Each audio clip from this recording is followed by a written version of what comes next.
Hello, welcome back to the channel. In this video, I'm going to create a quick in-depth comparison review about these two VPN platforms, which is ExpressVPN and PrivadoVPN. So to get started, in 2025, ExpressVPN continues to be one of the most trusted VPN for privacy, with a strict no-log policy, fast speed, and a powerful encryption. It's based in British Virgin Island, outside of data sharing alliances, and uses a trusted server tech to wipe data after every section. It also includes the extra like threat manager and a split tunneling, making it a top-tier choice for serious privacy users.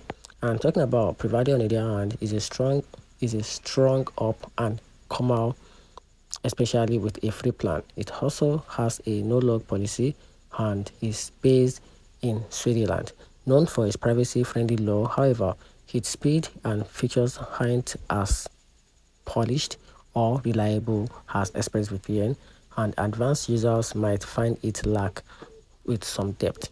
And here's a very conclusion. So ExpressVPN is better for users who want strong, reliable, and advanced privacy features, while PrivadoVPN is decent for casual use or tight budget, but isn't as robust for full privacy protection. And that's it. Let me know in the comment section below what you think about these two VPN platform. Thanks.